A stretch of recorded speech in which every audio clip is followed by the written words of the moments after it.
Hello, everybody.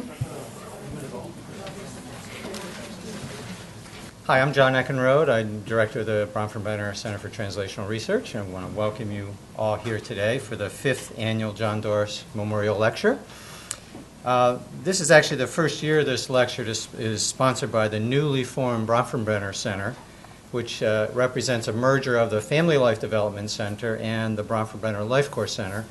The Family Life Development Center had been the host organization for the previous 4 John Doris lectures, but now we have a new merged organization, and we hope you'll visit our website. It's listed in your program, and see what we're up to, and hopefully connect with us in lots of ways in the future.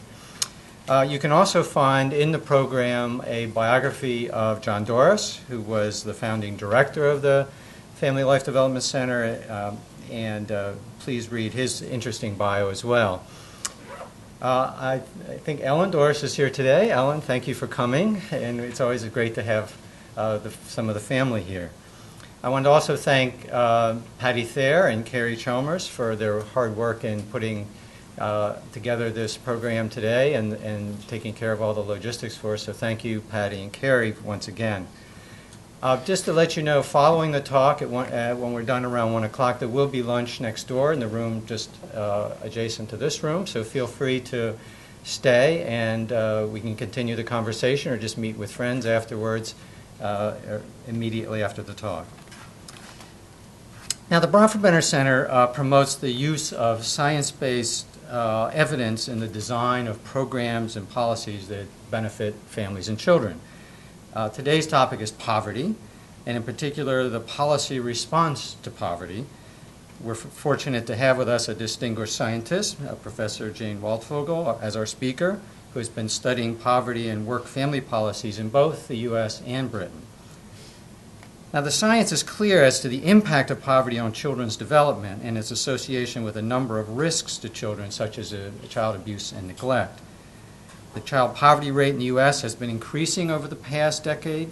Today, over 20% of children live in families below the federal poverty level, and over 40% of all children live in low-income families, defined as 2 times the poverty rate. Now, as scientists, we have an obligation to get the science about child poverty right. But science alone does not drive social policy, as many of you know. Here I would like to actually quote John Doris, in whose name and memory, as a scientist, clinician, and administrator, we gather here today.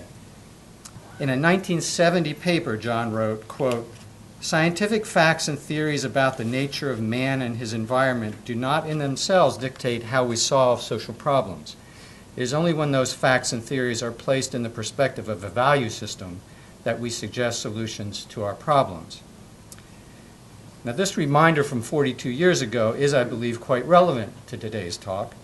We can agree on the toxicity of poverty for children and families, but come out in very different places as to solutions based on our value systems. This is one reason why cross-national analyses can be quite illuminating. In the U.S., the most recent incarnation of the war on poverty, started by President Lyndon Johnson in 1964, was welfare reform, which focused much attention on the working status of parents, especially mothers, and less directly on the children themselves. This was a value judgment as much as a response to the science of poverty. This becomes clear when examining the response of another English-speaking industrialized country like Britain to poverty, where there were some similarities to the U.S. approach, but some important differences that we'll hear about shortly. Let me say a few words about our speaker. Dr. Jane Waldfogel has been a faculty member at Columbia University School of Social Work since 1995, and this past year was appointed the Compton Foundation Centennial Professor of Social Work for the prevention of children and youth's problems. So congratulations in the School of Social Work at Columbia. She succeeded Sheila Kammerman in that position. She's also a visiting professor at the London School of Economics. She received her Ph.D. from the Kennedy School of Government, and she's widely regarded as one of the country's leading experts on the impact of public policies on child and family well-being. Her current work focuses on work-family policies, poverty, and understanding social mobility across countries. She has published over 100 articles and 6 books, including Britain's War on Poverty. If I can hold this up. The subjects of today's talk. She's also contributed important work to the topic of child maltreatment in the Child Protective Services system in the United States, perhaps stemming from her experiences working for 10 years in the Massachusetts Department of Social Services as a social worker, a case practice specialist, and then a policy analyst. Needless to say, we're very pleased that Jane has agreed to come to Cornell to give this lecture, so please join me in welcoming her to Cornell and the Bronfenbrenner Center. Thank you.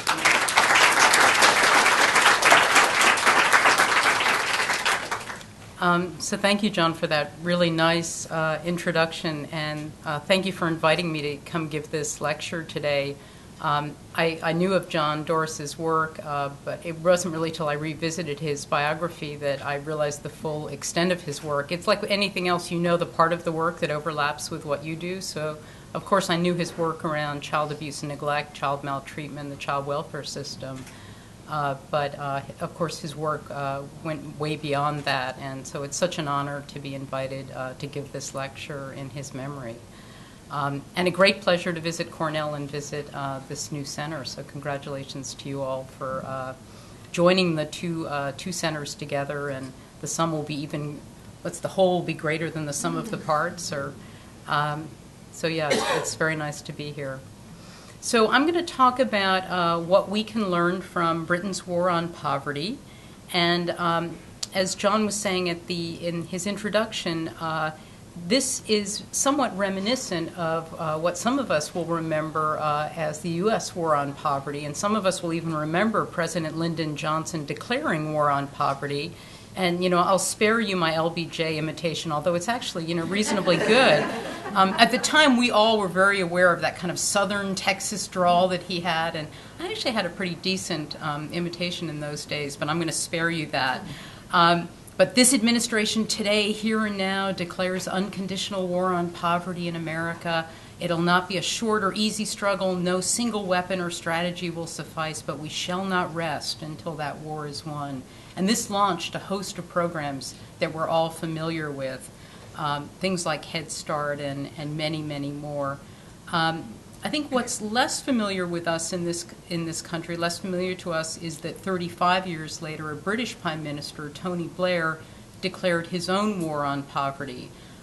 So this is sort of an equally famous quote in the British context. Our historic aim will be for ours to be the first generation to end child poverty. It'll take a generation. It's a 20-year mission, but I believe that it can be done if we reform the welfare state, build it around the needs of families and children. So what I'm going to talk about today is where did this pledge come from? This is a pretty amazing pledge to declare war on poverty and to make a commitment to end child poverty. What did the British government do? What were the results? What happens after the war on poverty? So the Labour government that Tony Blair was the head of was in government from 1997 until 2010. There's now a new government in the UK, a conservative, liberal, Democrat coalition. So what's next? And then finally, what are the lessons for us here in the United States? Okay, so Tony Blair and the Labour Party come into office in May 1997, and this is after a stretch of 18 years of conservative government rule. So some of you may have seen recently The Iron Lady this year with Meryl Streep playing Margaret Thatcher. So you saw the end of that previous government, and she finally is displaced and someone else comes in. But there were 18 years of conservative rule, and as there was in this country, mounting concern about inequality, unlike in this country, mounting concern about child poverty. And this is the kind of graph that people were concerned about at that time. So in Britain, like in the rest of Europe, they tend to use a relative measure of child poverty. So a relative measure of poverty is in that time, you took the average income in the country and you looked for all the families that had incomes below 50% of the average. So if average income goes up, the relative poverty line goes up. So the line moves as incomes move. And so on that kind of a relative measure, you know, poverty in Britain had been roughly around 10%, roughly 1 in 10 kids were poor. And then you can see that, you know, those of us who study inequality in this country know that from 1979 forward, there's a big run-up in income inequality, and this was happening in the UK as well. And as income inequality was growing, so too was child poverty. But for a country that always thought of itself as having a poverty rate of about 10%, all of a sudden, by the early 90s and the mid-90s, we're looking at a poverty rate that's more like 30%. And this was considered just completely unacceptable. This was cause for great concern that suddenly close to 1 in 3 British children were poor. The other concern was how this compared to other countries. So in Europe, there's lots of league tables. So if you follow, I follow English football, soccer, so they have league tables. If you follow baseball in this country, you're familiar with league tables. And we talk about being at the top of the table. You want to be at the top of the league, maybe the American League or the National League. You kind of don't want to be at the bottom of the league table. It's not where you want to be. So this is a child poverty league table. And the countries at the top are the familiar suspects: Sweden, Norway, Belgium's not so familiar, but Denmark, the Nordic countries. That's their child poverty rate around this time that the Labour government comes in, the mid-1990s. So, you know, the Nordic countries' child poverty is around 5% or less. And you have to go all the way to the bottom of the league table, almost all the way to the bottom, to find the UK within, at that time, their child poverty rate on the, so then now this is a slightly different relative income measure. This is percent with incomes below half median income, not average income, so it's a slightly different number. So here it's only 20%. But the UK is sitting at the bottom of this league table, and the only countries with a worse record in terms of child poverty are Italy, and then of course there we are at the bottom, the USA. So this is not where the UK wanted to see itself. So child poverty is high relative to where it's been historically, and it's high relative to its peer countries. So Tony Blair makes this pledge kind of from out of left field. You know, he's giving a speech about child poverty, and to the surprise of everyone in the room, makes this pledge to end child poverty. But once he makes the pledge, there's widespread public support. So even the tabloid newspapers get on board. There's just widespread agreement that there shouldn't be 30% of children in Britain poor. So there's widespread public support, and importantly, it's also strongly supported by the second important person in government at that time, and that's the Chancellor, later Prime Minister Gordon Brown. Parliamentary system, the Labour Party's elected. That means they have a majority of seats in Parliament. There's a division of power at the head of government between Tony Blair, who's Prime Minister, and Gordon Brown, who's the Chancellor. Think of it as the Secretary of the Treasury. And as part of their agreement, there's power sharing. So the Chancellor, Gordon Brown, is given authority over domestic policy making, and Tony Blair takes the foreign policy side. And so the social policy side is led by Treasury, led by Gordon Brown. So this is important because if you have Gordon Brown on board as Secretary of the Treasury, he's in charge of the budget. So he can put real resources into this thing. So, you know, you don't want to have a Prime Minister committing to end child poverty and then have a Chancellor, a Secretary of the Treasury, who doesn't want to put money into it. So Gordon Brown gets on board, is as committed, if not more committed, than Blair. And he puts real resources in, and he also sets specific targets. So Tony Blair had said we're going to end child poverty in a generation. Gordon says, well, if we're going to do that in 20 years, that means that we're going to have to cut it in half in 10 years. So he sets this interim target of cutting child poverty in half in 10 years. Okay, so they've got this pledge. The two guys are on board. So what did they do? So they have a three-part strategy. The first part is a bunch of measures to promote work and make work pay. So if you're going to reduce poverty, make people less poor, you have to get at least some parents into work, and you have to make work pay.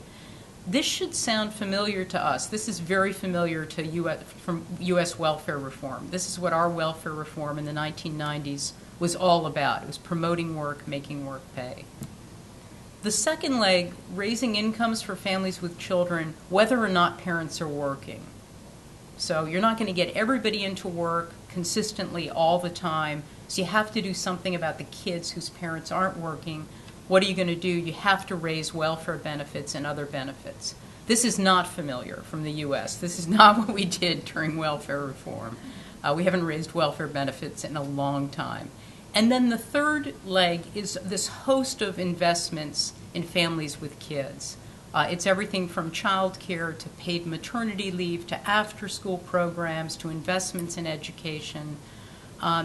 It's measures to improve the well-being of poor kids today, but also to prevent poverty in the next generation. So if these kids are not going to go on to become poor parents themselves and have a next generation of kids in poverty, you have to raise their human capital today. You have to improve their health and their well-being today. So it's a host of investments in kids. So I'll talk about each of these three legs. So promoting work, making work pay, there were a set of reforms, welfare to work programs called the New Deals. So there was a New Deal for lone parents, there was a New Deal for young people. This is absolutely modeled on U.S. evidence. So prior to this war on poverty, Britain didn't have a national minimum wage. They had had some old sectoral minimum wages in some sectors. Based on the U.S. evidence, they thought if we're going to make work pay, we have to have a national minimum wage, and we have to raise it regularly based on inflation so it doesn't lose ground the way the U.S. minimum wage does. And they were looking at some new recent economic evidence from the United States that said, you know, you can have a minimum wage and it's not really going to hurt employment. So this had been a long-standing worry there, and based on the U.S. evidence, they felt comfortable imposing a minimum wage. The Working Families Tax Credit is modeled on the U.S. Earned Income Tax Credit. So if you work, you get a tax return, tax relief, money returned to you to help you not be poor. They reduce payroll taxes for low-income workers. So just a bunch of measures so that if you work, you shouldn't be poor. So in the U.S. in welfare reform, we had a combination of what are called carrots and sticks.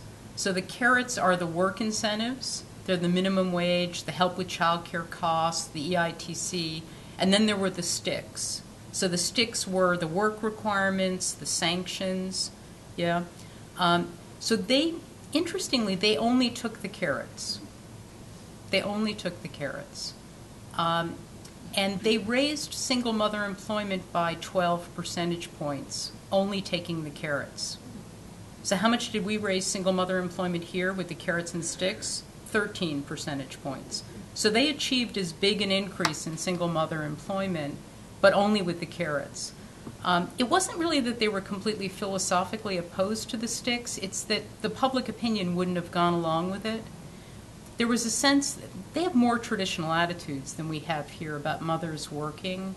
There was a lot of support for the notion that kids are better off if moms are home, and especially kids who only had one parent. There was a sense that these mothers maybe should be home, so they just weren't comfortable forcing these mothers to go to work. Only very recently have they imposed something that looks like a work requirement for single mothers. This was very controversial, and it's now, once your oldest child turns 12, you are 12 years old, you're required to start looking for work. That's the work requirement that was so controversial.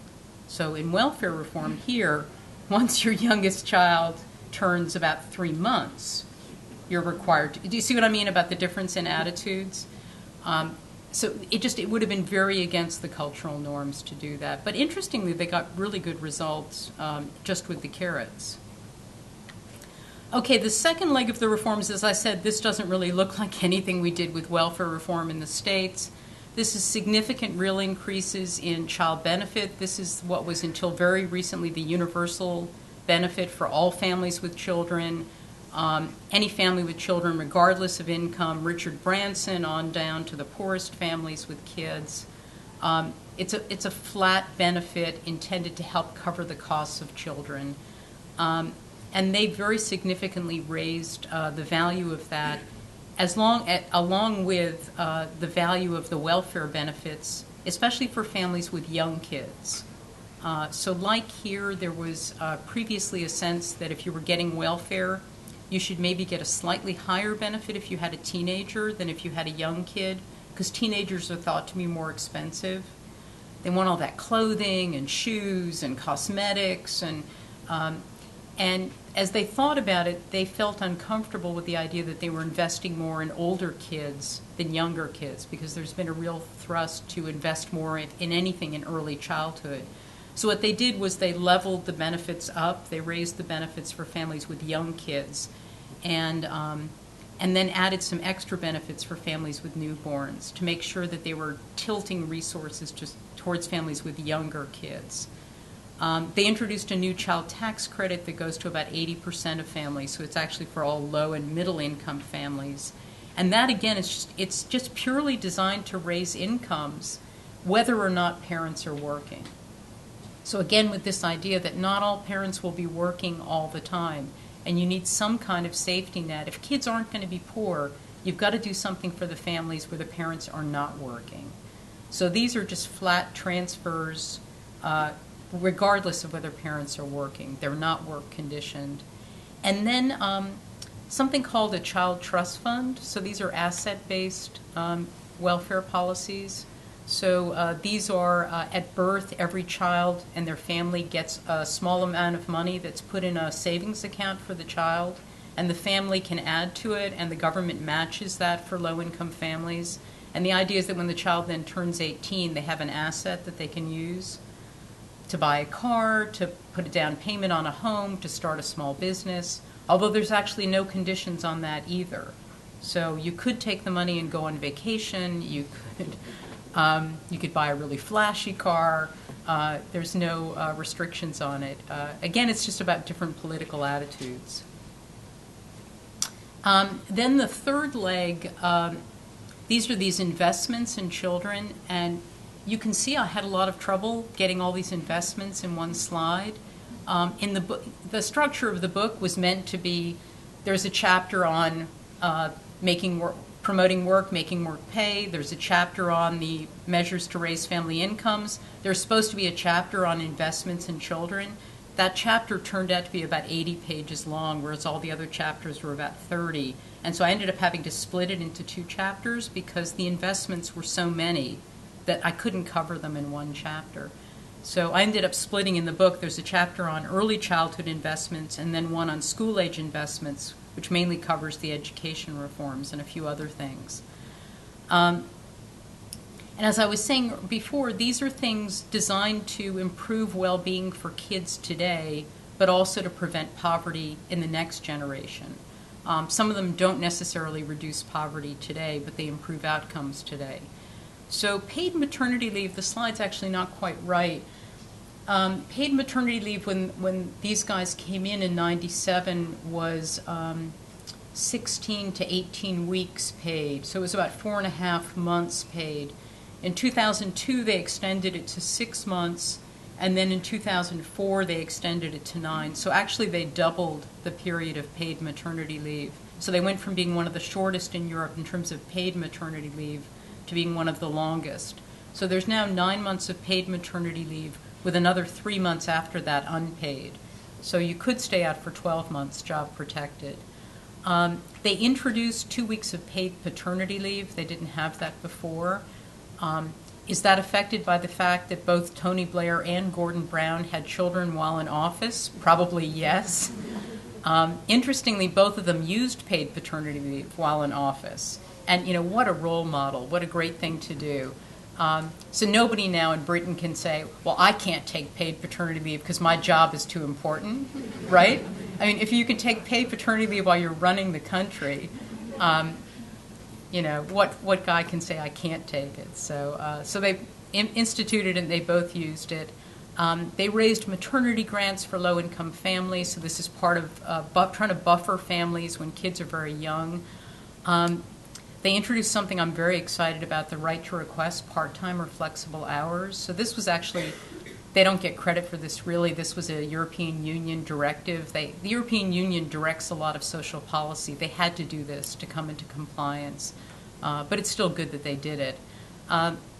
So this is if you're an employee and you have children under school age, under the age of 6, you have a right to request of your employer part-time or flexible hours. You have the right to have that request reasonably considered. Your employer doesn't have to grant it, but you do have the right to make the request without penalty and to have it considered. You'd think that this would have little impact because there's no teeth in it. The year they implemented this, 1 million parents came forward. So obviously there's this huge pent-up demand for people to switch to part-time or flexible hours, and people who didn't feel like they had the right to ask or they'd be penalized. And 90% of those requests are granted right off the bat. So it's a huge pent-up demand, and there clearly was little cost for employers in granting this. And so they actually went back later on and asked employers, so how do you feel about this policy? How's it been working for you? And the number one complaint on the part of employers was that they were uncomfortable that it was limited only to families with preschool-age children, because they felt it was discriminatory towards, what about families with older kids? Or what about people who have elder care or other issues, and they would like to switch to part-time or flexible work? And that was the main concern on the part of employers. So pretty recently, actually under the conservative government, this has now been extended, and it's now a right for families with children of any age can request part-time or flexible hours. So this is one I think we really should implement in this country, because it's not a mandate. It doesn't impose anything on employers. It's simply a right to make the request. So it's absolutely costless. Universal preschool for 3- and 4-year-olds. So Britain used to be a real laggard compared to other European countries. So many of you probably know France, Belgium, Italy.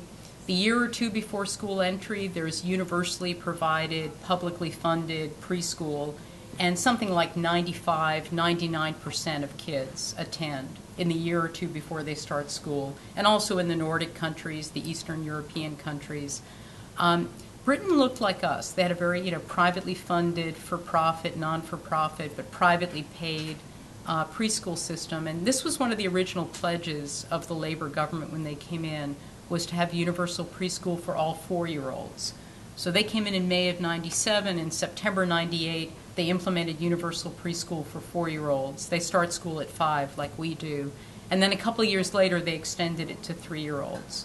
So now every family has the right, it's half-time, every family has the right to a half-time preschool place. And it's what we would in this country think of as a voucher.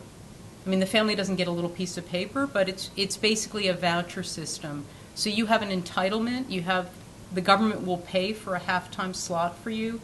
You can use that entitlement at your local school. If they have a nursery class, you can use it at a local preschool or a daycare center. You can use it in a parent-run cooperative play group.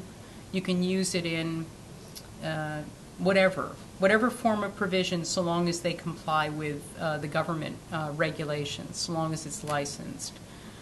So parents still have freedom of choice, because this is a culture like us that values freedom of choice.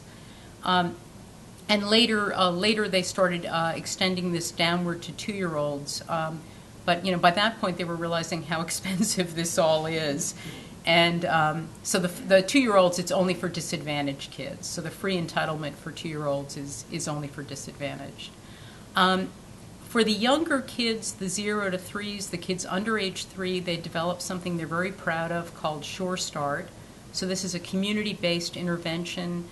I suppose it looks something most like early Head Start would be a way of thinking about it. It's an area-based intervention that serves the poorest areas in the country, which has made it very tough to evaluate because they wouldn't roll it out randomly. They took the 10 poorest areas, then the next 10, then the next 10. And it's a combination of home visiting, parent groups, child care provision, but pretty heavy on the kind of family support, health kind of home visiting programming, that kind of stuff. And that later became so popular, the brand Sure Start became so popular that they decided that this ought to be available not just in the poorest areas, but really in every community. So it turned into something that became called children's centers. And the idea was that these would be one-stop shops for families with young children in every area. And to this day, I still don't fully understand what a children's center looks like, because it's not a child care center, although many of them have child care centers and some of them have parent groups, but it's an umbrella term for some kind of office or program where people can go locally for advice. I think of them as being a lot like our resource and referral agencies, our child care resource and referral agencies, but they might also have some programs on site. Then there's a whole education initiative. They reduced primary school class sizes. That was an early election pledge. They introduced something called the Literacy and Numeracy Hour. This costs almost nothing. They bring all the teachers together for a training in a room like this, and they say to them, starting Monday, you have to deliver an hour a day of literacy in your elementary school class, and you have to deliver an hour a day of numeracy, math. And if you're curious about how you should spend that hour, here are some ideas. We suggest you spend some time on whole group reading or small group or working individually. But basically, the policy is you must spend an hour a day on literacy. You must spend an hour a day on numeracy. Now, you might wonder, why did they need to do that? Well, it's because not every teacher was spending an hour a day on those subjects. So teachers are getting kind of caught up in arts projects, putting on the school play. The Christmas pageant is a big, big thing in these schools. And weeks would go by and there was no math instruction at all. So this was a very cost-effective initiative. It cost almost nothing. It cost £25 per child, and it significantly raised both literacy and math scores.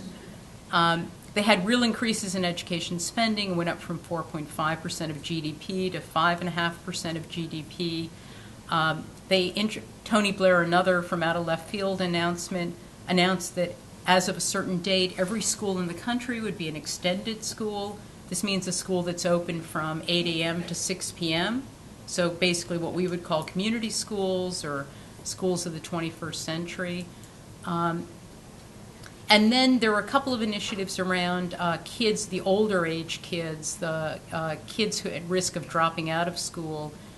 Their legal school leaving age until recently has been 16. So a lot of especially low-income kids leave school at 16. And until recently, welfare benefits ended when the kid turned 16. So they think of childhood going up to 16, and once your child is 16, you don't typically get a welfare benefit for that child. So there's a pretty big incentive for kids to drop out of school. And the school, you finish one kind of school and you have to move to a different school. So there's a lot of incentives for kids to drop out. So the first thing they tried were these education maintenance allowances. So this is basically a continued welfare grant conditional on staying in school for low-income 16 and 17-year-olds. That had some effect on keeping kids in school. And then towards the end of their government, they simply raised the school leaving age. So now legally, you're meant to stay in school first to 17 and more recently to 18. So this is a good example of moving from a carrot to a stick. There's a lot of sense of let's try the carrots first, the incentives, and if the carrots don't work, then we move to the stick, which is the school leaving age. So one of the people who reviewed the book before it was published objected to the focus on education in the book and suggested we take out the education chapter because he didn't feel like a chapter on education belonged in a book on poverty. So I always feel like I have to justify why education relates to policy around poverty. And of course it relates because these are going to be the parents of the next generation. And so if we're going to end child poverty, we have to make sure the next generation is better educated. And like us, they have a big problem with the sort of left tail of the distribution. There's a lot of kids with very low skills who really fail abysmally in school and drop out early. And it's very similar to here. and those become the parents of the poor kids in the next generation. So they worked very hard on that. So this is a lot of money they spent on these programs. By the time all of these things came into effect, they were spending an additional 1% of their gross domestic product on these child poverty initiatives. And so this combines the money that was going to families, which is substantial, and then money being spent on programs, things like these education reforms.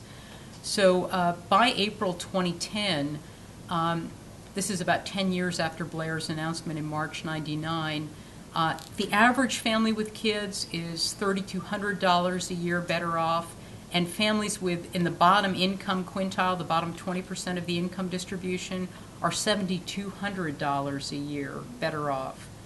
That's quite a substantial increase. So what are the results of all this? Yep. Could you tell me comment on how the anti-social laws, in particular, for example, the truancy laws in Britain, how they came in to interact with these anti-poverty laws, these initiatives? So you mean the things around social exclusion? Is that well, things in particular, I'm thinking of the antisocial behavior stuff? Yeah, social behavior. The truancy law in particular were cases where kids didn't show up to school for a certain number of days, and their parents could actually be in prison. There was one particular case of parent being put in prison. Yeah, so around the school-age kids, I mean, the big focus was on education, but there were some initiatives around kids' behavior, and I'll talk some more about that actually when I get to some of the behavioral outcomes, because there are some serious issues around youth behavior that they were trying to address. So confusingly, but for good reasons, they have at least 3 measures of poverty in Britain. So I have to talk about 3 different measures when I talk about the results. So their preferred measure is the relative poverty measure, because that's what's used in Europe. So that's income below 60% of median income. Their second income measure is an absolute poverty measure, similar to like what we have in the United States, where we draw a line in the sand. We say that's income poverty, and we raise that with inflation, but it doesn't change with other people's incomes. It doesn't move relative to other incomes.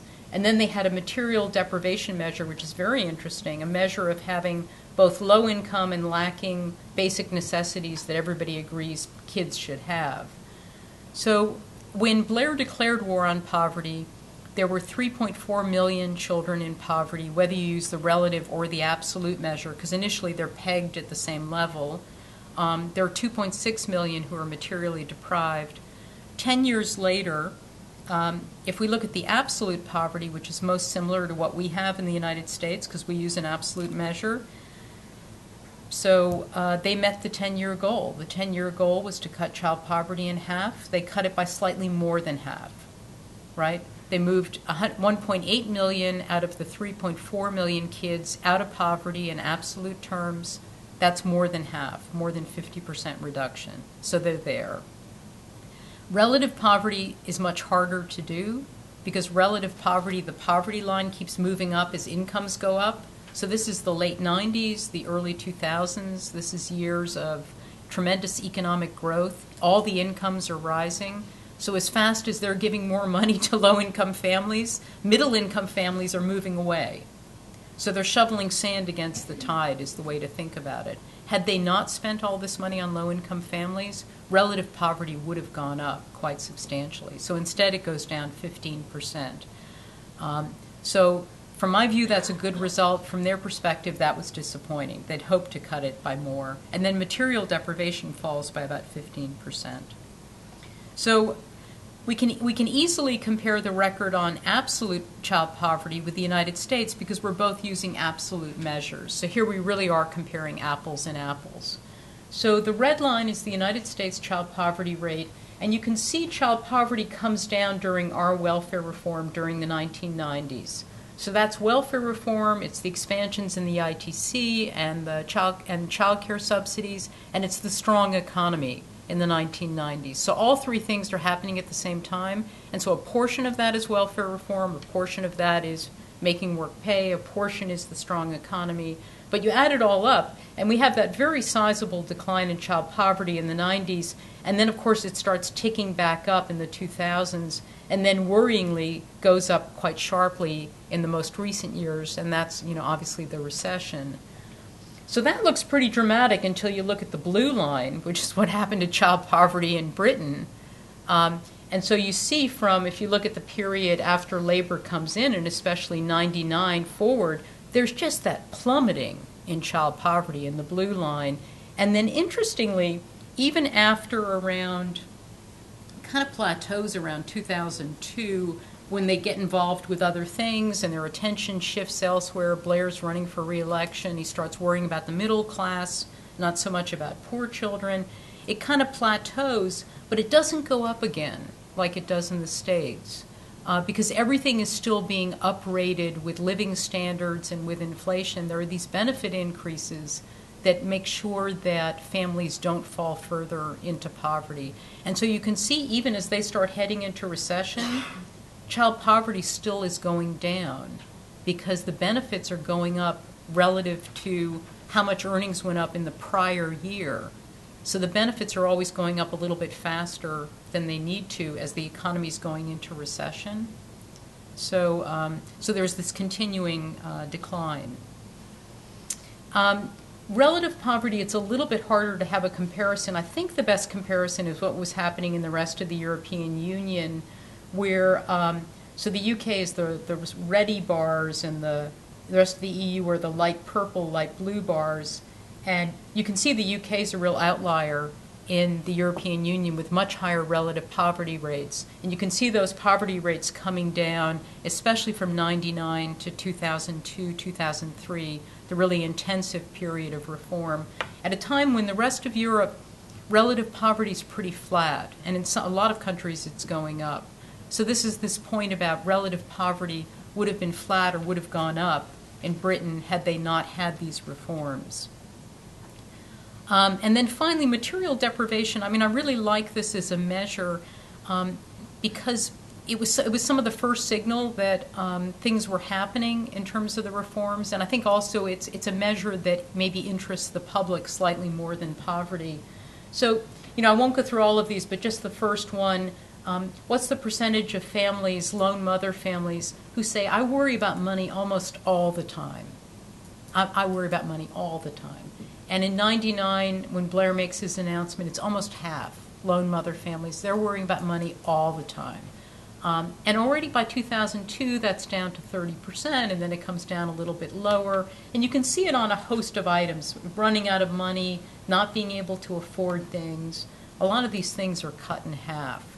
And this is kind of like the canary in the coal mine, the sort of first indication that you get that things are turning around. So, there's less evidence around child well-being. That's the toughest thing to measure, and a lot of this stuff happens with a lag.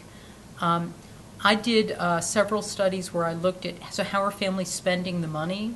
So looking at the expenditure side, and so taking advantage of that young families had bigger benefit increases, families with young kids than families with older kids. You can do kind of a difference in difference. And we found pretty conclusively that families with young kids that benefited from these reforms increased their spending on things for kids. Children's footwear and clothing, fresh fruits and vegetables, books and toys. They reduced their spending on alcohol and tobacco. So you can imagine how happy the government was with this result, because this is always the worry, right? You're going to give those poor families this money, right? What are they going to do with the money? And so the government referred to this was the booze and fags result. Fags meaning cigarettes in Britain. And they can cite, people from the Labour Party can cite this study chapter and verse. They know exactly what these results are because they were so happy to see them.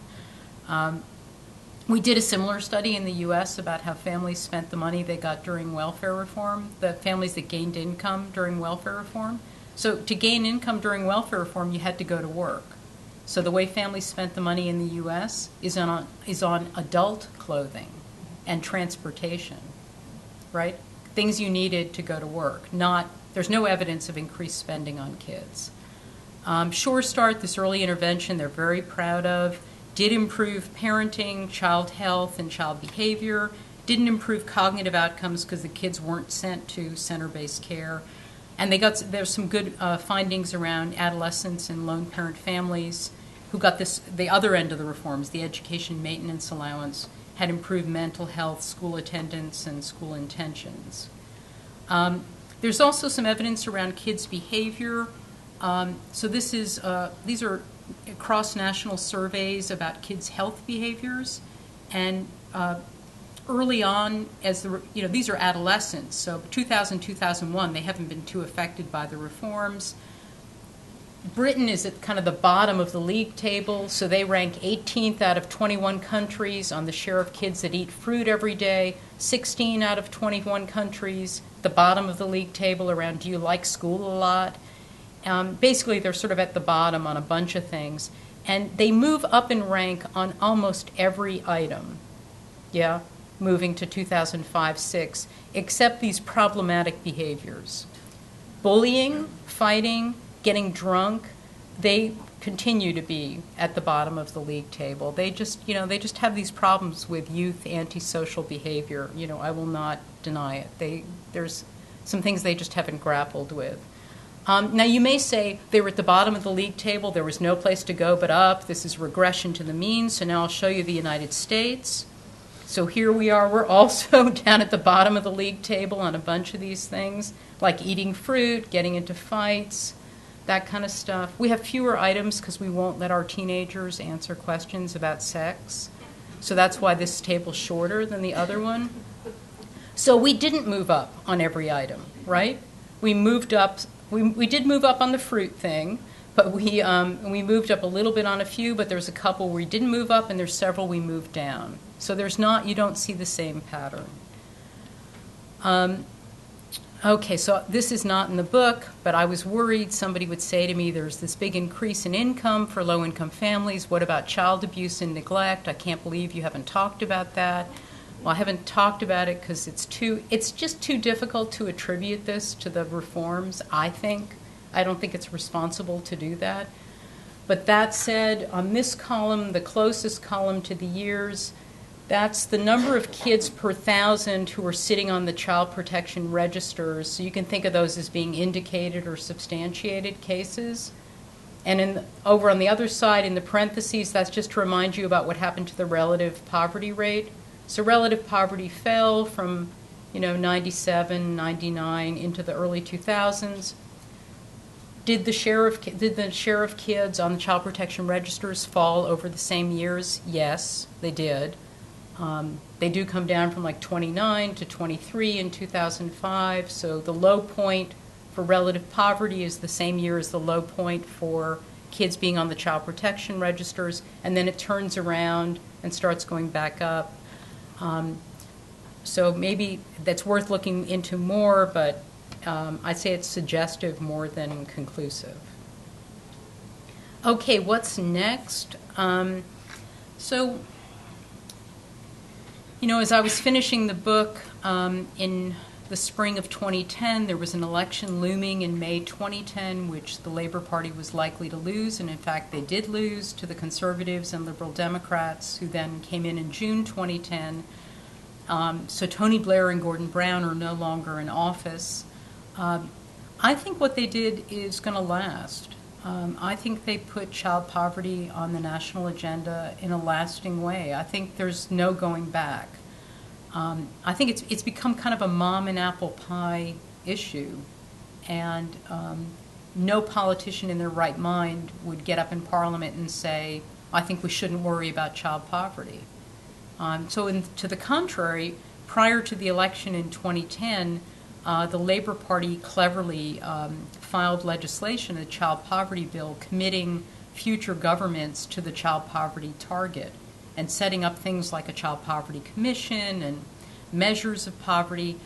All three parties lined up and spoke in favor of this bill. I have the most amazing quotes in the book from Conservative Party politicians talking about the scourge of child poverty and the responsibility of government to address child poverty. Conservative Party, as far on the right as you can get in Britain. It's not that far, as it is here, but nevertheless. And since coming into office, David Cameron, the new Prime Minister, has made a bunch of speeches about child poverty. The night he took office on the steps of number 10 Downing Street, he was talking about helping those who cannot and helping the neediest. It could have been Tony Blair. It was the same language. But they're also, we've all read about their austerity budgets. They've made very deep budget cuts. So clearly there's some incompatibility there. So they have announced some very deep cuts in this program, but there's a lot that they haven't cut. The universal preschool is still there.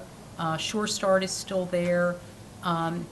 They've drawn a ring around education, and they said they will not cut education spending and they will not cut health spending. So they're making deeper cuts to other parts of the government to protect education and health because these are investments in the future. And they specifically raised the child tax credit, which is this tax credit that goes to low and middle income families not conditioned on work. So it's like our it's like a refundable tax credit. They've increased that benefit to make sure that their other cuts don't increase measured child poverty. So they're not going to reduce child poverty in the current moment, given the budget cuts, but they're trying hard to make sure that child poverty doesn't go up, really for political reasons.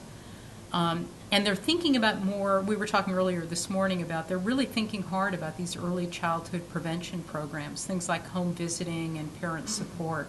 So they're planning to spend more money on that. And they're going to roll out the child care for the disadvantaged 2-year-olds, the free child care. So there's no retreat on this early childhood stuff. Okay, so finally, what are the lessons for us? I'll go through this pretty quick just because we're kind of running out of time.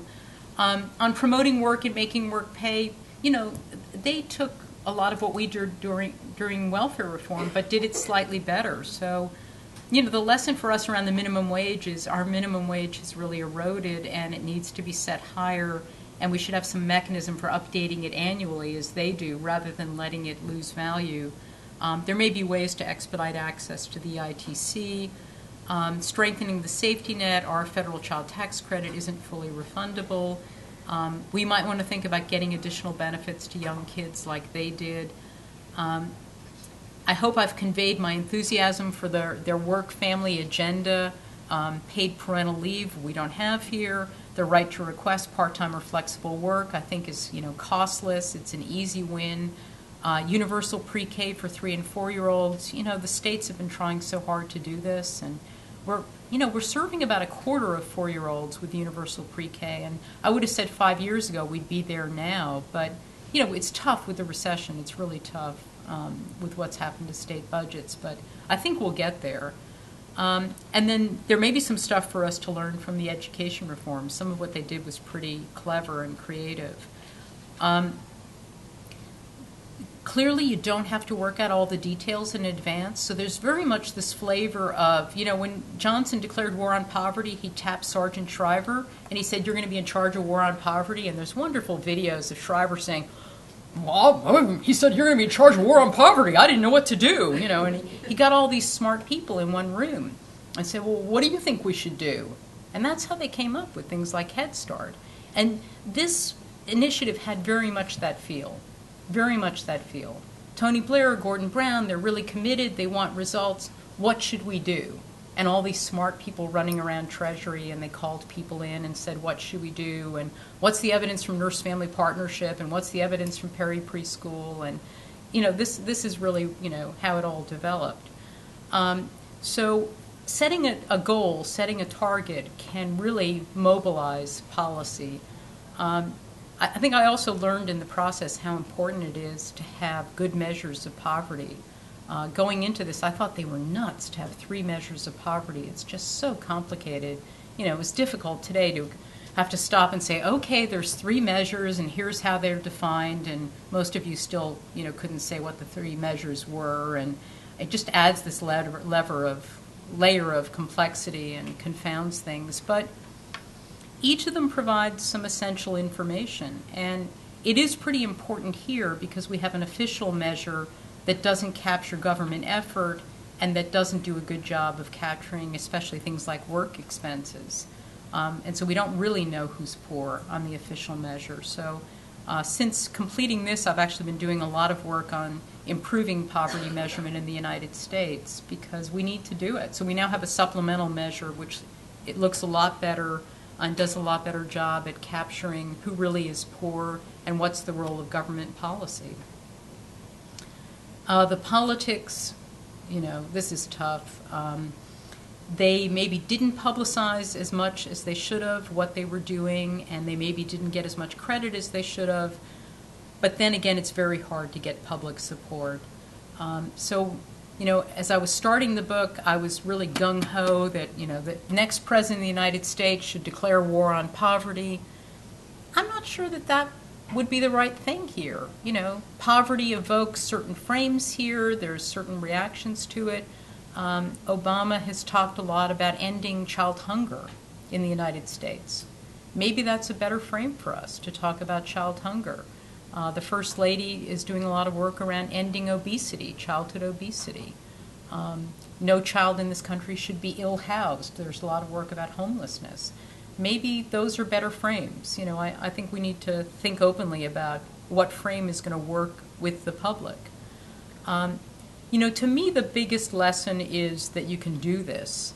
There are 2 decades of rising inequality. This thing looked relentless. Labor came into office committed to reducing child poverty, found public support for this.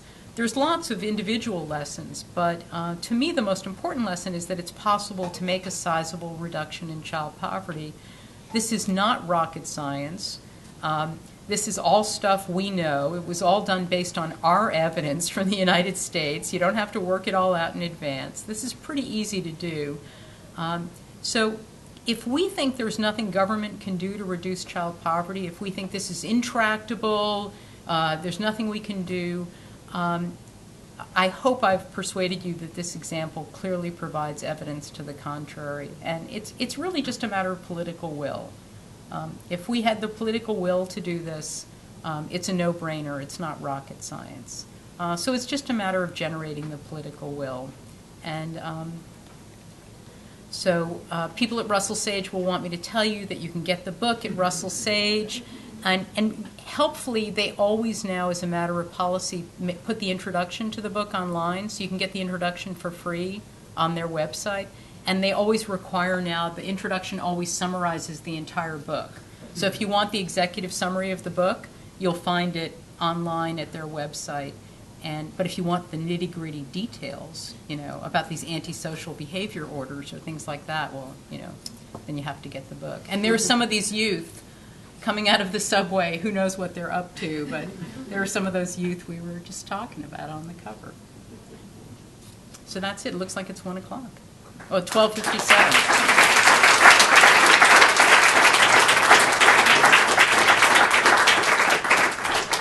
So I didn't leave a lot of time for questions, which... So what proportion of Britain's population is considered minority? So that's an interesting question. It used to be if you asked that question, they'd say, we don't know, we don't have statistics, it's a tiny share, da-da-da. I looked into this, and something like 1/5 of kids have a foreign-born parent. And they said to me, where'd you get those numbers? Well, that can't be right. You mean in London? No, I mean nationally, 1/5 of kids. It's now slightly higher. It's probably 1/4 of kids by now have a foreign-born parent. And there are a couple of groups that have way higher poverty rates than anybody else. So that's Pakistani and Bangladeshi families. So I went on, quite a long digression in the book about kind of what was going on with that. They're families that have a lot of household members, and the moms typically don't work. The fathers are working, but often with not such long hours and at pretty low pay because they're pretty low-skilled guys. They may not have such good English skills. And then they often have other adult dependents in the household. So they've got one kind of marginal earner and lots of other people depending on the earnings. but in a cultural context where the wives really aren't supposed to work. So a lot of what the government did in terms of policies doesn't really touch those families. So I think there's some work to be done ethnographically to sort of understand, and also understand how those families view themselves. Their incomes are low, but they're all living together, and they're able to have the moms at home, which may be what they want. So it's not so clear. But it is a point of difference, because if you talk about child poverty there, if the image that would come to mind is a white family. And so the way that race plays into poverty here isn't a factor there. And actually, when Russell Sage first suggested this cover for the book, I said, I just don't know that that's an accurate cover for Britain, because when they think of child poverty, they think of a white kid. And this is a lovely mixed racial group of kids, but that's not the way that they think of poverty. Yeah. What proportion of Britain's budget goes for defense? So I'm sure it's a smaller portion on defense than here, and I was saying that they put a ring fence around education and health spending. The most recent cuts, they're cutting spending by 20-25% nationally. That's unbelievable budgets, but they're not touching education or health. So in order to protect them, they've got to cut deeper elsewhere. So they've been implementing very deep defense cuts. They decommissioned an aircraft carrier. I mean, this is real stuff. But these are the choices that they're making. They're making choices based on principle. So, the contrast to here, where we're putting a ring fence around discretionary spending, and then all the cuts are there. They're doing just the opposite. And this is the conservative government doing this. I guess it's to that point, it seems like the gulf between the principles of Britain and here are so vast that it's hard for me to imagine sometimes that we could ever get anywhere near there. I'm wondering what you think. Is it possible for us to implement anything similar in any way, shape, or form to what they've done? Oh, I think absolutely. I think people in this country are plenty concerned about competitiveness and the skills of the next generation and the skills of the workforce. I think people are plenty concerned about it. It's costly for all of us to have kids who are so poorly equipped for modern life. So I just think, so that's one argument to make. And then there's the moral case. So we were talking this morning about, I did a briefing for a group called First Focus that was hosted by Senator Bob Casey, and he made the moral argument. He talked about his Catholic faith and the light that shines in every child and that should be nurtured. It was absolutely brilliant what he did. And so that was a moral case, that in America we shouldn't have poor kids. And and then there's the economic. So you can make different arguments, but no, I think the political will can be generated here. John was saying at the outset. So I think people are convinced that poverty is bad for kids. I'm not sure they're convinced that you can do something about it, that we know what to do about it. So there, I think they did believe the evidence. Part of what laid the groundwork was they believed the evidence. So maybe there is a role for us to do a better job of getting that evidence out there. But, that's what all of you are involved in. That's what this whole translational piece is about, is getting that evidence out there to the public and policymakers so that when they say, okay, you've persuaded me, it's bad that kids show up at school ill-prepared, but do we know anything about good preschool programs or home visiting programs? At least then we have the evidence that we can marshal. So no, I don't think. There's a lot of differences. They're more traditional in terms of values. Their political system makes it easier to implement things because they have a parliamentary system. But in terms of fundamental values, no, I think we can make the case here. We haven't made it yet. The racial group. Do you think that impacts our political will to really address poverty in a more holistic and effective way? Yeah, absolutely. No, it's one of the major barriers here, and it is a pretty important point of difference. So there's a brilliant book by Marty Gillens called Why Americans Hate Welfare, and he walks through the evidence about how, in part because of the media, people view poverty as being affecting kids of color, and then there are these racialized attitudes about kids of color and about work ethics, and all of that just contributes to reluctance to do anything around a poverty agenda. And that's part of why I was saying maybe using other terms, talking about child hunger or children being ill-housed or child obesity. Because I don't know, if you talk about child hunger, I don't know that the kid who comes to mind is a kid of color. Do you see what I mean? In the same way that poverty has been so linked. So it really made me stop and pause. And by the time I got to the end of the book, I wasn't anymore calling for Obama to say, end child poverty. Because I wasn't sure that that was the right frame. Because of that baggage, which I just don't think we've gotten over it. Yeah. Well, I think related to race, but transcending it, a problem we've had in the U.S. is that it's hard to help children without helping their parents. Yes. And we don't want to Yeah. actually help their parents. Yeah. That's where the work ethic thing comes in. So Yep. reframing the issue as you have done towards children, I think, is helpful. Yeah, and maybe isolating some of the investments in kids. So, investing in pre-K or investing things like that, those are investments in kids rather than investments in the parents. But you're right, the barrier is not wanting to provide support to the parents. And the cultural attitudes are different, because when they surveyed people before they declared this war on poverty, and they surveyed people about the welfare state and how they felt about who were scroungers and who shouldn't be getting welfare benefits and who should get more welfare benefits, single moms were in the good camp. Single moms and kids were good people. And if anything, they should be staying home and getting more benefits, because they were moms, right? Whereas the teenagers, the young adults, they were the feckless people who shouldn't get, they're scroungers. They shouldn't be getting as much benefits. So, yeah, unless we, if we could move single moms into the good column, that would be good, or promote benefits that are thought of as going to the kids. So yeah, no, we definitely have some work to do. But it's not work around the science, it's work around the framing and the public attitudes and the public will, which is why I'm happy to have this connected to thinking about translation, because that's kind of where the challenge is. Thank you so much. Yeah.